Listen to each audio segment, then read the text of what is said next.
webinar.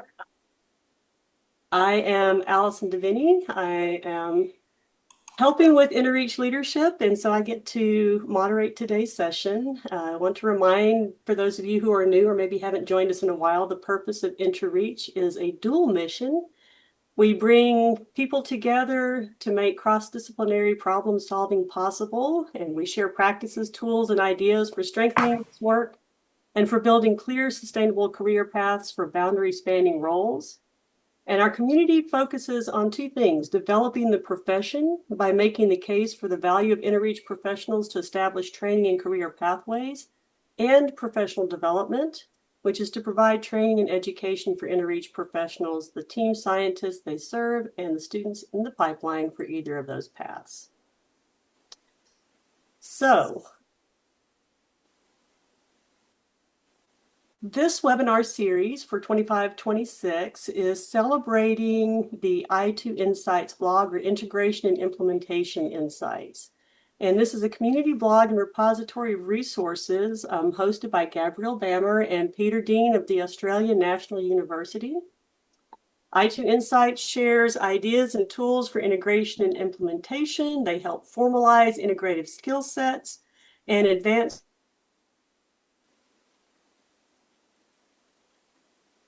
challenges, very much on our agenda for today. So just a quick overview of our webinar structure today. We're going to do quick presentations by each of our speakers, and then they're going to have a bit of a dialogue between each other, and after that we'll open that up for the rest of the InterReach community to join.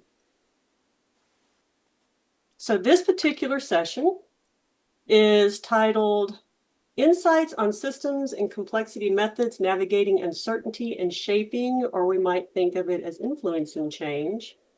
And we're going to talk about how we can make better collective choices and lead effectively when the systems we work in are complex, unpredictable, and constantly changing. So drawing from their I2 Insights blog posts on the science of complexity and systems thinking in public policy and leadership, Drs. Jean Boulton and Catherine Hobbs will share their insights on how systems and complexity methods can support better decision-making, help teams make sense of uncertainty, and provide guideposts for action in dynamic environments. And then they'll engage in an open, curiosity-driven dialogue to explore how these ways of working, meaning embracing emergence, clarifying choices, and creating space to think differently, can strengthen how we respond to societal and environmental challenges. So with that, I'm going to introduce our first speaker, Dr. Catherine Hobbs. She's a UK-based social scientist who recently completed a visiting fellowship at Northumbria University and is linked with the Human Learning Systems Initiative.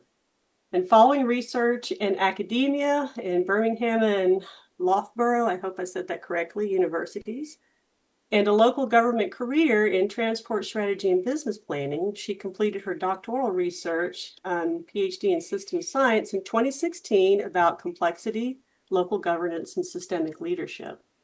She has worked on a variety of writing and research and advisory projects, including with the Cabinet Office, Geoscience, or SCIO Systems Thinking Working Group, and the WHO's Alliance for Health Policy Systems Research. She is also the author of this book, Systemic Leadership for Local Governments, Tapping the Resource Within.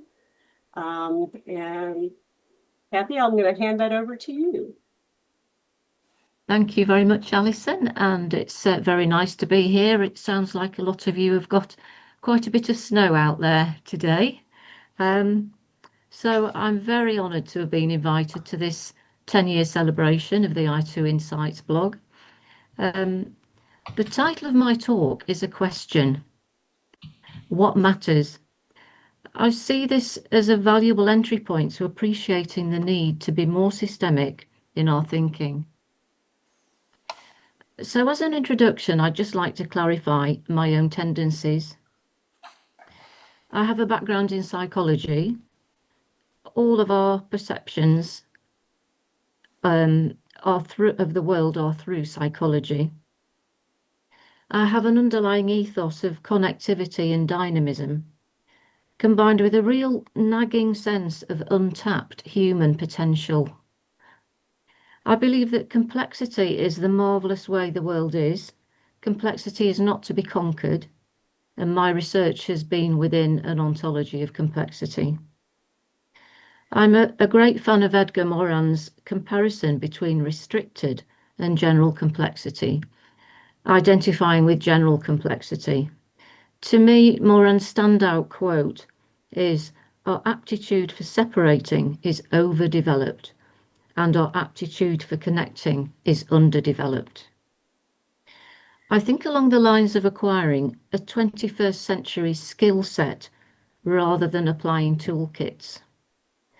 Research that interests me is about testing our ways of being in the world and learning from this on a constant basis. Methods are at their most powerful when there's an underlying humane or relational strategy behind the use of those methods, with a true spirit of inquiry. So, in my working life, I was puzzled by the expectation that a restructuring of hierarchies would somehow fix problems. To me, it's not only about how an organisation is structured, but how people work together. So I abandoned my day job and became an explorer instead. As a result of my doctoral research, I developed an adaptive learning pathway for systemic leadership based around the question of what matters. First and foremost, thinking differently matters. You'll get nowhere new unless people begin to think differently together, or are permitted to think differently beyond the mechanistic. The resource I used for this in my research was Jake Chapman's 2004 report, System Failure: Why Governments Must Learn to Think Differently. It's a good basis for busy people to read the summary and discuss the issues raised. This approach of shared deliberation about system failure helps to introduce people to the core idea that thinking differently does matter. The second aspect is assumptions matter, and here I've got examples of 4 approaches. Firstly, critical systems heuristics is a set of 12 questions which help people explore their values, extending thinking by considering who is involved and what ought to happen, compared with what is happening. They support people in thinking about motivation, decision-making power, sources of knowledge, and legitimation. Secondly, strategic assumption surfacing and testing is a participative approach, which my cat agrees with, for considering options and evaluating their relative merits, helping to sift those that can be discarded, those that are pivotal, and those requiring further investigation. Thirdly, boundary critique, or who and what should count. By asking who and what should count early in a project, conflict and marginalisation of both people and issues can be identified and addressed. Understanding power relationships helps people decide which approaches are most appropriate for policy or service design. Fourthly, use of metaphor provides valuable insights by thinking about a situation in different ways, for example, machine, organism, culture, political. Each way of thinking presents an altered view, taking us out of a trap of only seeing things one way. So these 4 approaches all help to bring hidden assumptions to the surface. The third aspect is wider contexts matter. Here I've got examples of 5 approaches. Firstly, strategic choice approach.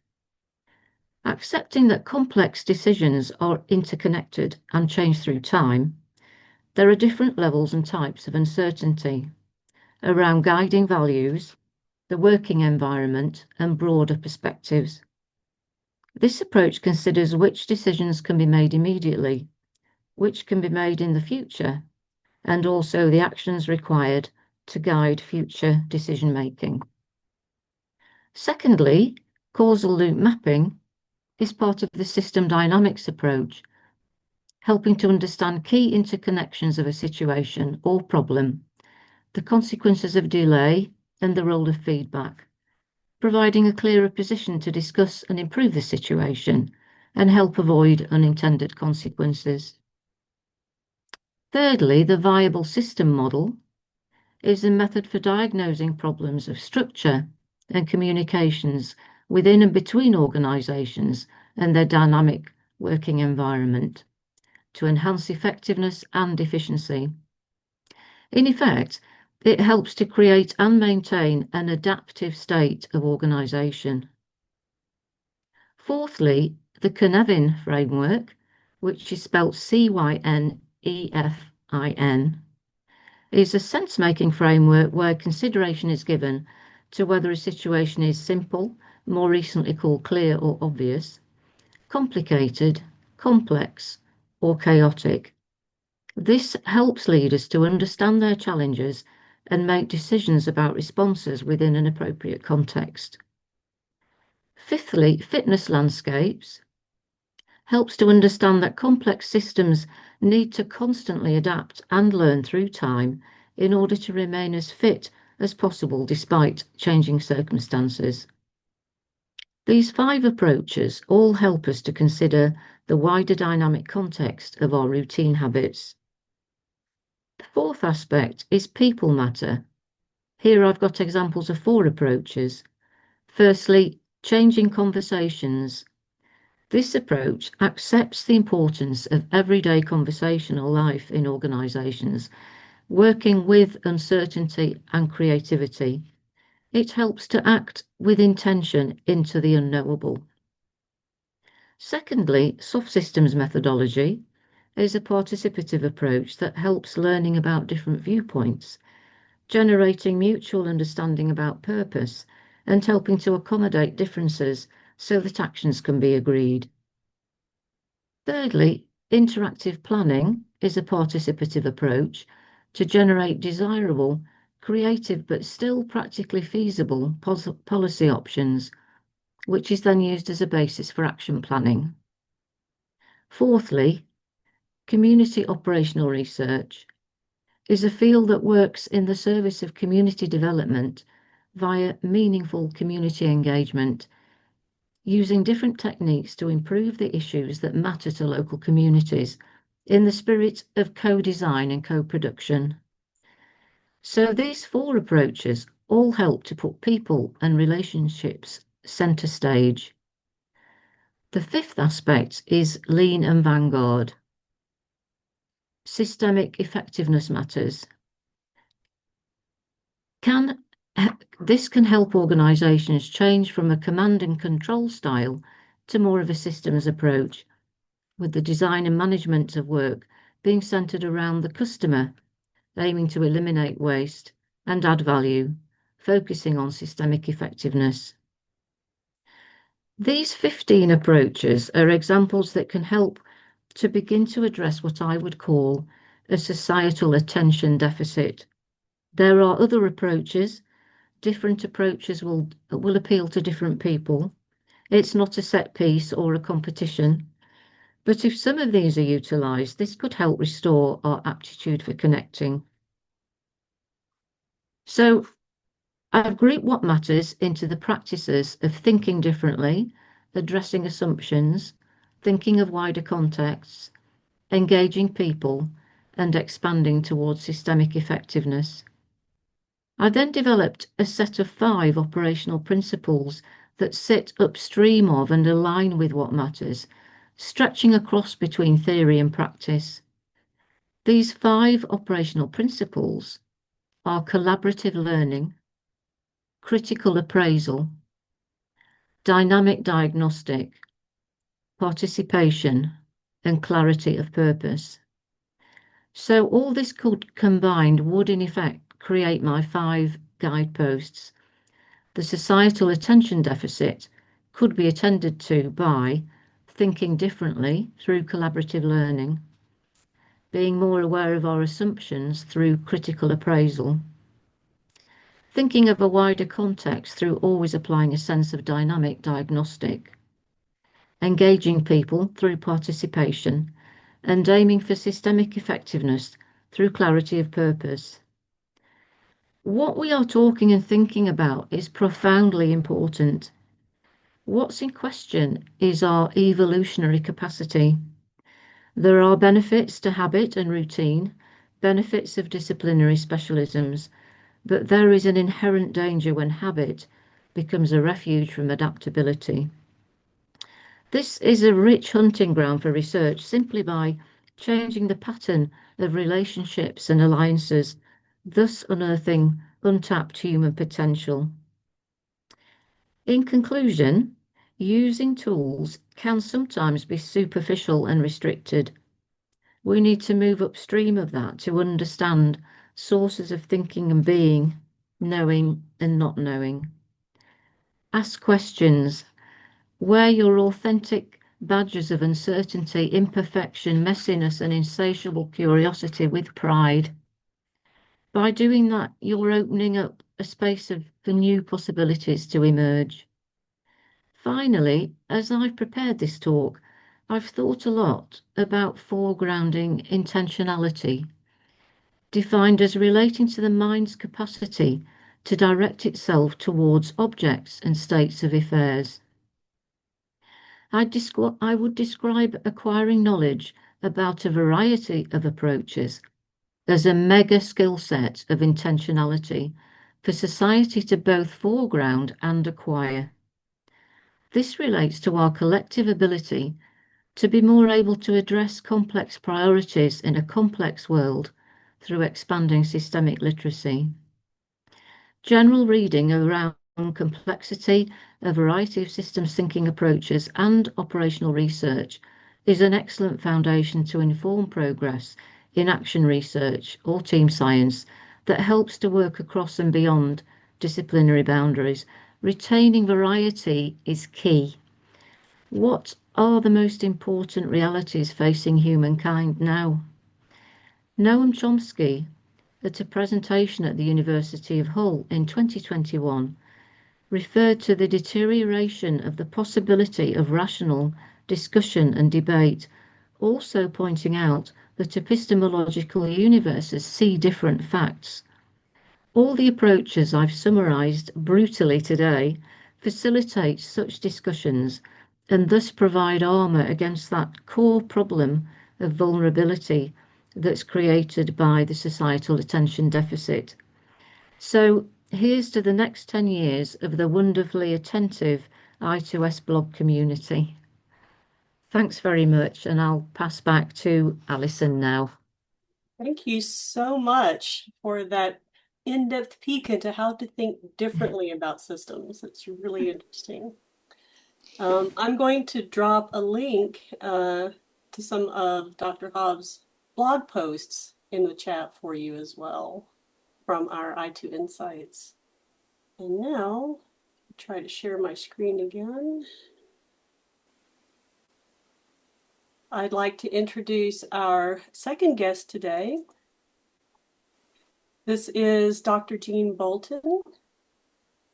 Dr. Boulton has studied physics before turning to management and the social sciences. She was lead author for the 2015 publication Embracing Complexity and has an international reputation for her contribution to the science of complexity and its application to the social world in leadership, personal development, sustainability, and economics.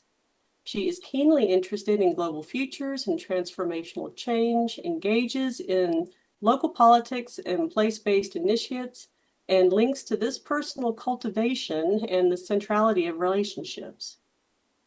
Her recent book, which is shown here, is The Tao of Complexity. So Jean, you're up, and I will stop sharing again so you can talk. Brilliant, thank you. Well, thanks very much for inviting me, and thanks, Cathy, for your talk too. I'm going to be fairly brief. I noticed there was a typo in that. It should have said initiatives, place-based initiatives, as opposed to initiates. So there was a good old typo in there, if anybody noticed. So what I bring to this field of complexity is a real start with the science. It's a kind of real emphasis on what Cathy was saying too, is it matters how you think. It matters your ontological stance, your worldview, your metaphysical perspective. You know, how does the world really work? How the world is complex, whether we like it or not. But are we just saying that? If I said that to my mum, I'm not sure anybody can see me, can they? Yeah, I was just going to say, Jean, we've got a black screen here where your camera should be. Oh, well, that's a bit worrying. But it was visible before, Jean. Yes. You're back. Am I? I'm not Yes. back. Oh, I'm on a different screen. Hang on. Let me just try the other one again. Yes, I'm back. I'm back. So go back to my impassioned discussion about the importance of really getting to grips with what do we mean when we say the world is complex. So if I said that to my mum, she would look at me strangely in a way. And it does sound like complexity is a horrible thing that we have to navigate, manage, you know, minimize, you know, we have to handle this uncertainty. But what my mum would say or would be, well, the world is complex. The world is uncertain, whether you like it or not. Like, does the science of complexity help us understand what it means to say the world is complex? How does that complexity show up? And therefore, how can we work well with that complexity? So I notice I'm kind of allergic to you won't hear me talking very much about complex systems, because even using that word, you've already said there's a thing here which we can define as complex. It's got boundaries. We decide in some sense what's in it. Now, there are obviously some systems in the world that we design. So a pension system is something that we design. An organisation to a degree, although that's an interesting question about what is an organisation. We have at least parts of it we design. But in the main, if I'm dealing with health or even with, you know, the agri-food business, who's to say what the boundaries of that are? What matters when we look at that? You know, is it a system? Is it even a system? It's systemic. There are many aspects of the world that actually play into deciding how we grow food, how we get it around the world, what matters, or how we improve health inequalities or health outcomes. It's a systemic, complex problem, but it's not necessarily a system that we're then going to operate on. So we've already, by using the word system, defined our ontological stance down, and I want to start one out from there. So I guess my starting point is it's complex whether we like it or not. What does the science of complexity tell us about the way that complexity shows up in the world?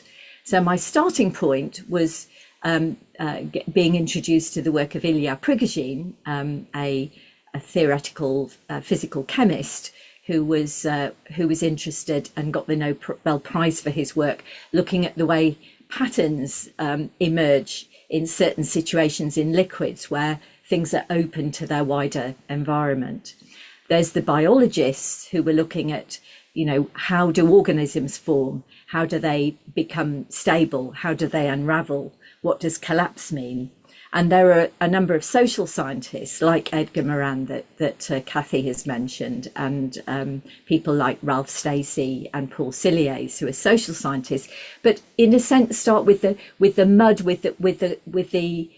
they're not trying to abstract or model complexity. They're starting with this question of what does the complex world really look like?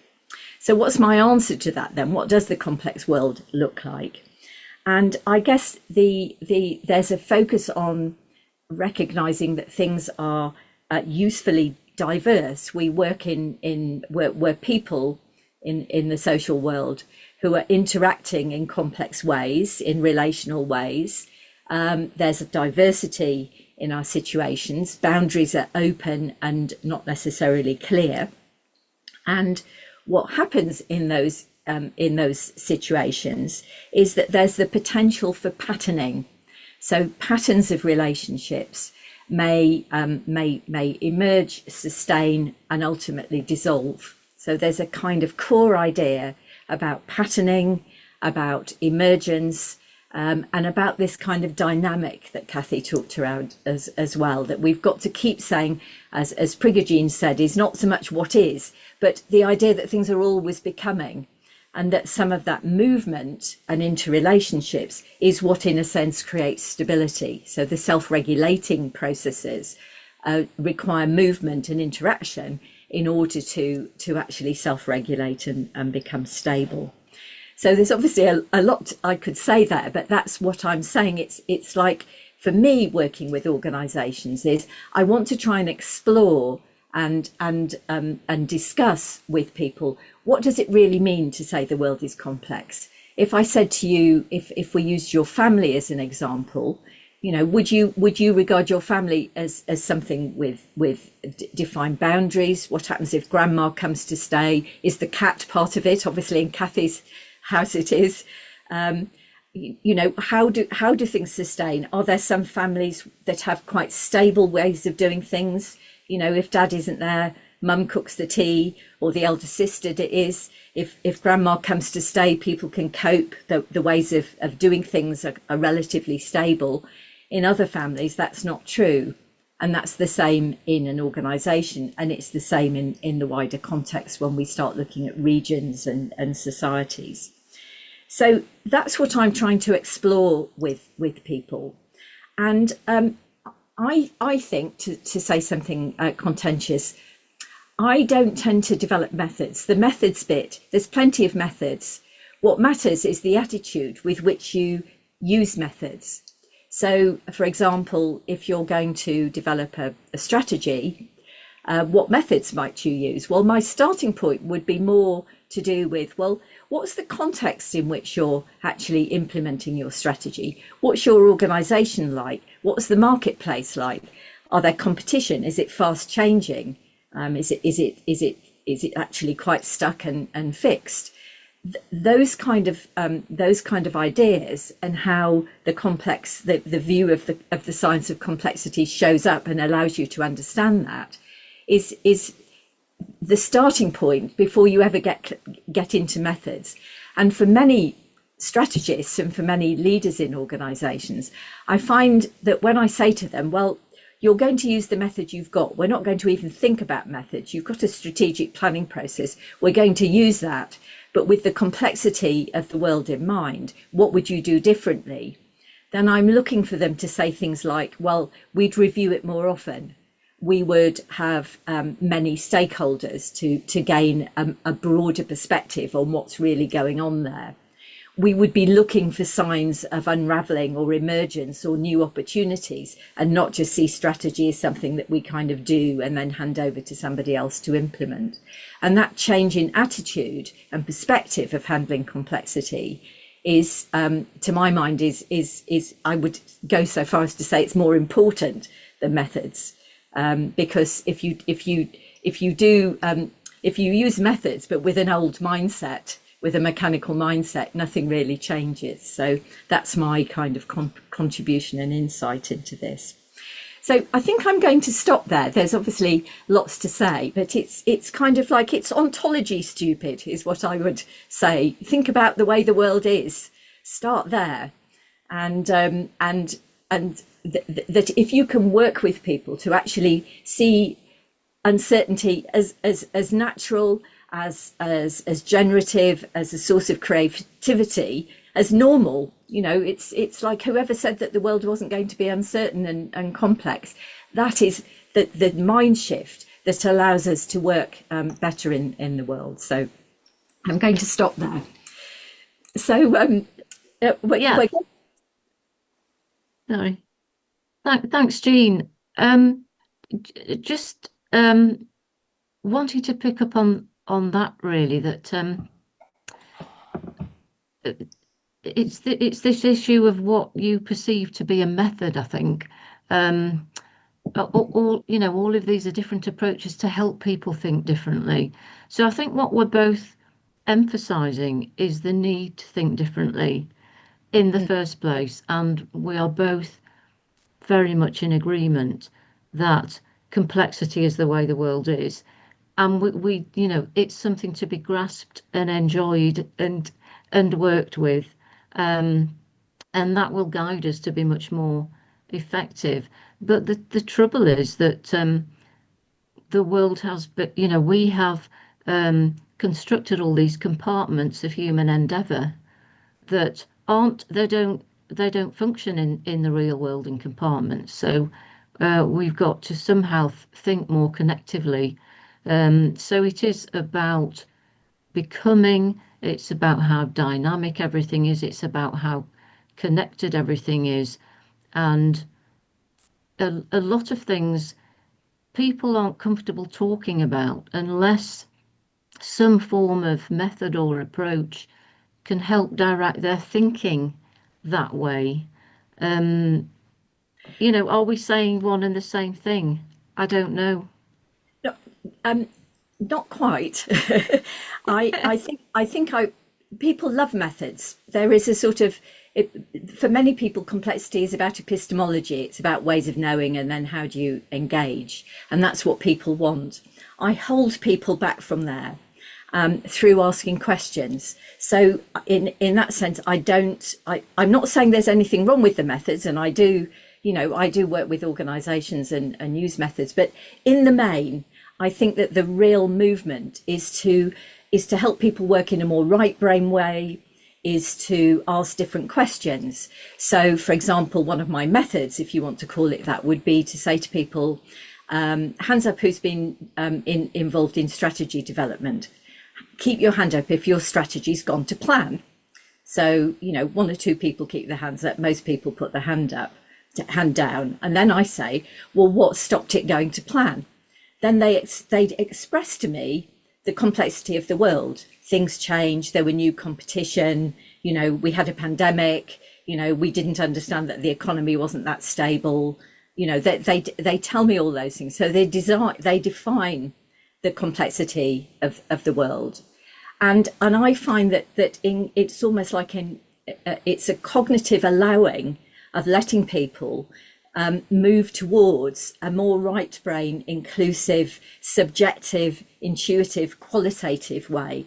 And I don't want to rescue them by going, oh, well, we'll use this. And sometimes things are simple. I mean, I would go so far to say, if you tell me in the social world a situation that's simple, I will tell you how it isn't. And if you're looking at its simplicity, it's probably just about to unravel. And are you noticing what's changing when you're so busy telling me that it's simple? So I probably would take a stance of saying, I would go to people, and people want to use methods, but don't look to me for methods. Look to me for challenge and, really exploring the nature of the complex world. So I talk about paradox and patterns and emergence, and get people to try and help people to get their heads around that more than kind of like, what do you do to intervene? Which isn't to say that isn't obviously important. Yeah. Certainly, I've never been very comfortable with the idea of even calling something an intervention, because this is all about constant learning and adaptability and questioning and living with messiness and being authentic and honest about that. But sometimes within the confines of an organization, it can be very difficult for managers to almost, they have to sound more certain, they have to be risk averse. All of those issues crop up when you're actually undertaking research. And also, there's a complete lack of time for people to even talk to each other. And many times I've been told that there's no time to think. There's no time to think because everybody's reacting to performance management and targets and reporting and covering up where things have gone wrong. And yet, if you get a group of people together to talk through these things and give them an opportunity to do that, they'll really open up, and it's like letting the cork out of a bottle of champagne. And this is what I mean when I say I have this nagging sense of untapped human potential, because people are having to sort of work in this illusory world that's been created instead of just being authentic with each other and our own skills and abilities. And a lot of what we've both covered today is questioning, the importance of questioning, instead of just going along with the way things are or the way things have already been done. And welcoming somebody to say, hang on a minute, but what about such and such? And not being seen as a troublemaker if that's the way you're behaving. Yeah. So just aware we've just got a couple of minutes left. I agree. And one of the things that I would say, for example, as a method, is I would ask leaders sometimes to ask people, whatever the meeting is about, at the end of a meeting, say, anything new, different, interesting, exciting, surprising happened. Because in that way, you are both helping people to be creative, you're helping people to share information and build relationships, you're helping to get an antennae into the wider world. And even just simple practices like that, questions like, has your strategy gone to plan? What do you think needs to be done differently? It make a big difference. And that's the human potential that you're talking about. The other point you've made, and I think it's something that we've talked about before, is, if you ask me what the one thing was that I think we have to do in this complex world to make a difference, and I think both of us have this view, we're still in this game because we want the world to be a better place. This isn't about, how do you help businesses make more money? It's how do we become more effective in this fast changing, uncertain, and frankly, very worrying world that we find ourselves in. And there's something about being courageous, being authentic, showing up, trying at the very least. There was one book it was talking about, about truth, that's gone out of fashion. The end never justifies the means. What we're putting into the co-evolving system of the future is how we live and act together collectively, share our creativity and wisdom, but act with the best in mind. And if you start saying, well, I kind of think we should go there, but I'll tell a little lie here, or I'll withhold that, I'll pretend something here, that is what you put in the system. So that's something that I've come to understand in relation to the polycrisis, the meta crisis that Moran also talks about, that I think we have to bear in mind, whatever is the smaller, the more narrow context of our sphere of influence that we're dealing with. What do you think, Cathy? I just think that above all else, what we've got to do, all of us, is create a habitat for systemic learning. Yes. It's not about systems. I totally agree with you. We're in complete agreement about that. People do perceive those systems. That's part of what you've got to work with, but they're not real. They're imagined. Fuzzy. So they're fuzzy and subjective. Yeah. Is create a habitat for systemic learning, and again, going back to Moran, and we've talked about him a lot. Is that he talks about a mixture, what to me sounds like a wonderfully intoxicating cocktail of prudence and audacity.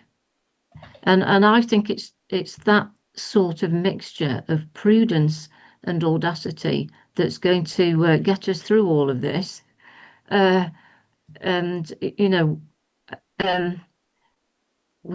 We absolutely need to take that on, and it's all about a level of ambition, but to keep things with that authenticity about the way we interact with each other.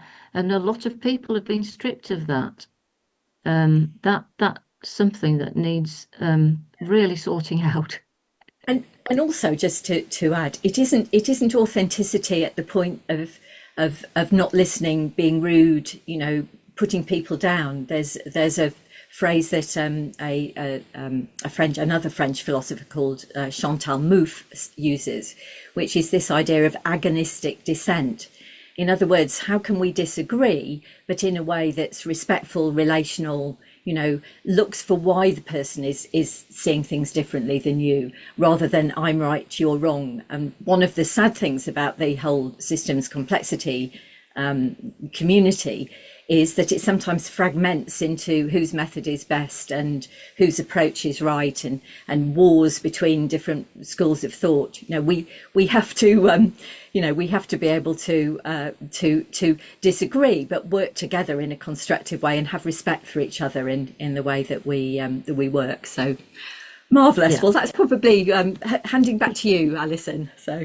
Yes, thank you. I hate to interrupt this amazing discussion here, but I would like to open it up to everyone else and invite our audience to talk a little bit more about systems and complexity methods, or not methods, as the case may be. What questions does our audience have for our speakers? Let's see. All right. Jenny has one here in the chat. On a life level, how much of a factor do you think experience, or one might say age, is in a personal level of comfort or peace with the idea that everything is always becoming? Yeah. So sorry, I've jumped in there, Cathy. Is that all right if I? Fine. Yeah. As it's I don't think it's about age. I think there is a disconnect for many young people between what organisations tell you should be like. What's the method? How do you measure it? What's the outcome you're expecting? How certain are you? And their felt experience of life. I had a couple of people staying here with me earlier in the week. They were, they were in their 20s and 30s. And they see this uncertainty, and they, in a sense, are peaceful with it. It's just difficult to handle that in relation to the sort of mechanical world that's become even more mechanical. And I suppose with age, I'm more bloody minded about it. I can say what I want. I'm more peaceful, but I think I've always thought the world was always becoming. And if you look at your families or your communities, you're not going to be told, well, it goes, everything goes like this and it's all certain. It's true. I think that the disconnect becomes with what's expected in many organisations, which almost like dumbs down this creativity and complexity, and asks people all the time, what's your method? How certain? How do you measure it? And creates a kind of fear in people that they'll lose their job if they don't have even pretend answers to those questions. So that would be my answer. Great question.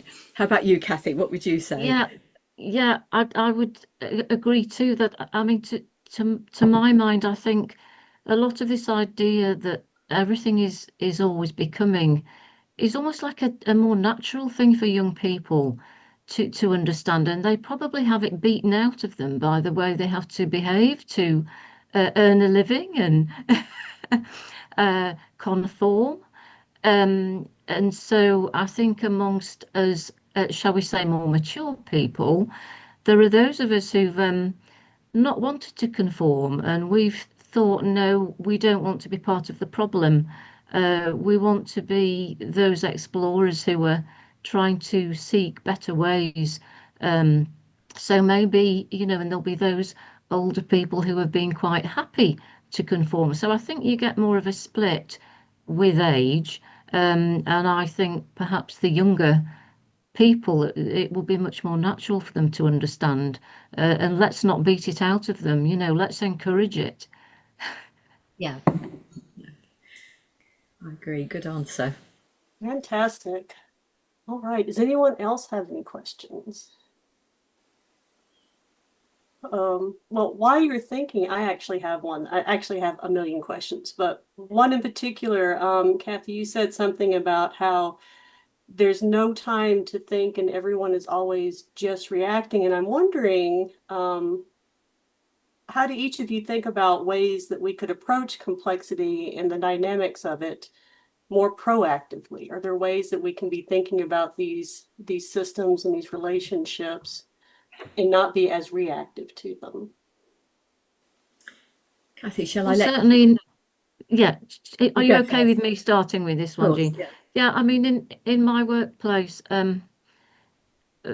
because I could see this was a problem, I started to create unusual meetings. So it wasn't the routine thing within a certain team or within a certain level of the hierarchy. And created meetings where people who wouldn't normally be meeting together could do so. And I call this identifying the wriggle room that you have within an organization. There'll be a certain set way of doing things. There'll be certain routine meetings. People are very busy doing all of that and not wanting to really discuss things openly in the sort of usual meetings that happen. So you can sort of sneakily start to create a different ways that people can get together, and that does include taking advantage of creative dissent as well. Put people together who haven't got on, provide them with some, find out what their favourite cakes are, and you know, have those on offer at the meeting, and you'll be surprised how suddenly people can start to work differently. But you've got to take advantage of how within the setting you can do that. That you've got to identify your own wriggle room to do things differently without getting into trouble. And I think I would I'd agree with that. There's an intergroup and inside company perspective, but there's also something about getting people to think about the wider context.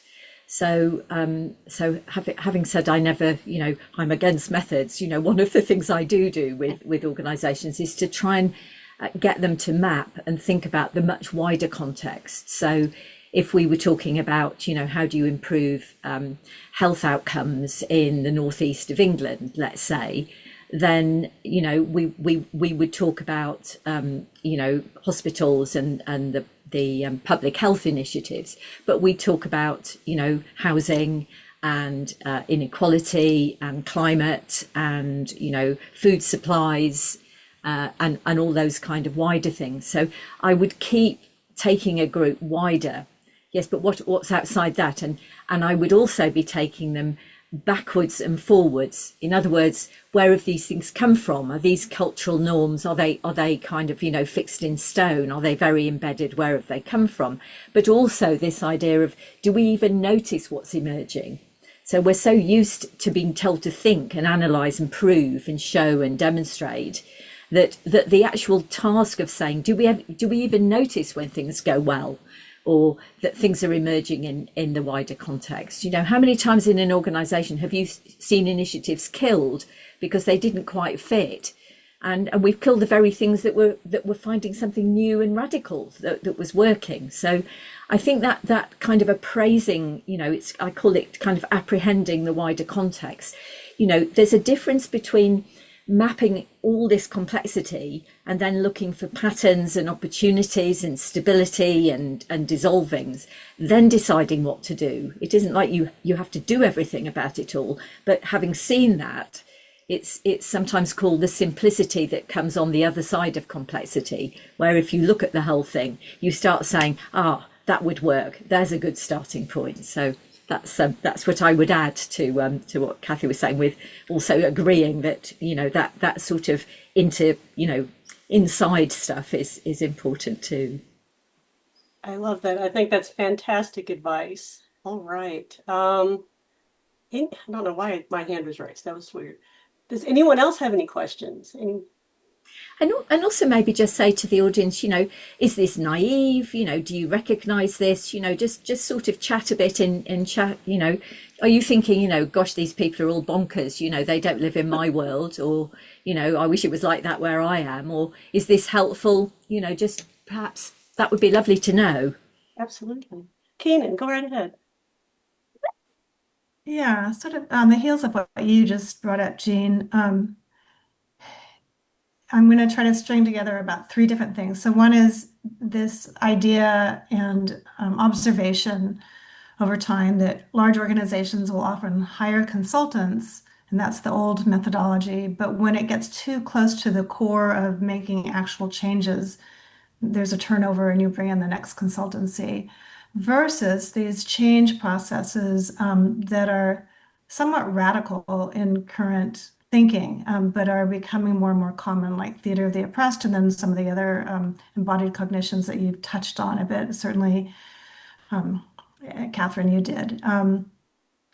The interface that I'm wondering about, and the question I'm going to try to pose quickly is when you have people that are in positions of respect, they have that prestige, and they've already made the conversion to really buying into right brain thinking and more embodied thinking and more structural changes around worldview, et cetera, that are very approachable by leadership because they're in leadership themselves. So I'm thinking Ken Hogg in Scotland, I'm thinking Otto Scharmer out of MIT, and Peter Senge, and I'm suspecting each of you, and I know others as well. How much do you see this happening? And do you think there's a tipping point that occurs when this happens? Potentially. I realise we've only got 3 minutes left before the hour. Cathy, do you want to comment, and I'll say something very brief if I can. Oh, it's so difficult when there's so little time left. Yeah, I'm not quite sure how I'd kick off answering that one, to be honest. Jean, what? Well, I think is there a tipping point? It's a bit like we had a tipping point 30 years ago, and then it died, and then there's something else happens. And people keep going. It's about power. I suppose my 2-minute thing is it's always about power, and people who have power don't want. They'd rather be wrong than lose their power, even when they know they're wrong. If it's limited, they'd rather hang on to power, and that's what we've got to address. And I think trying to build up forums. So as a consultant, I've been both a manager and a consultant in my life. As a consultant, I will sometimes say to a client, do you know what, there's no point in starting this because you're not really prepared to address some of the really difficult issues around power here. How are we going to listen to junior people? I sometimes bring customers and suppliers into meetings, which makes it really uncomfortable for them, or people that used to work with them. Those kind of things. So I think you have to address people's power and hierarchy issues before you get anywhere.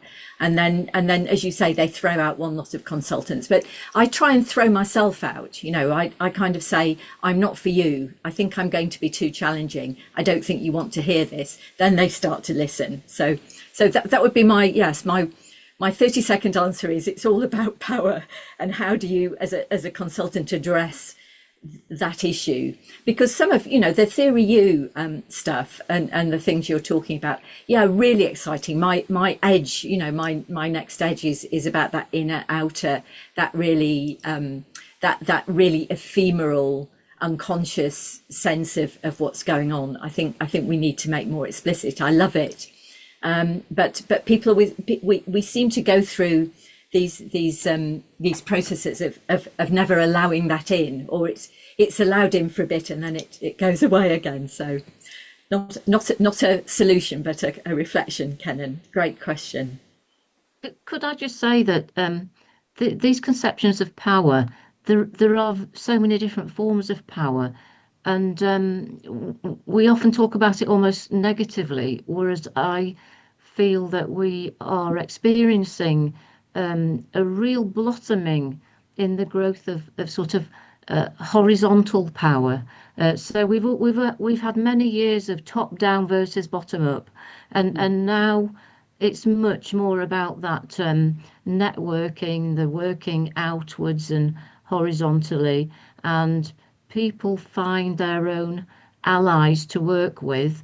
And I think I'm very optimistic that that sort of relational way of working, certainly in public policy, is building up. And I would like to think we will get to that tipping point where things will flip, and suddenly we'll be talking about the bad old days of targets and performance management and providing evidence that makes no sense whatsoever.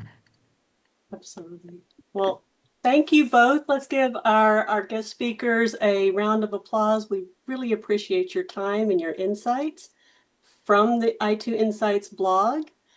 We look forward to seeing everyone again next month when we talk about leadership practices for collaborative teams. And yes, thank you so much. We appreciate it. Thank you. It's been very enjoyable. Likewise, we've enjoyed it. Yeah, thank you. Thank you. Thanks, everyone. Take care.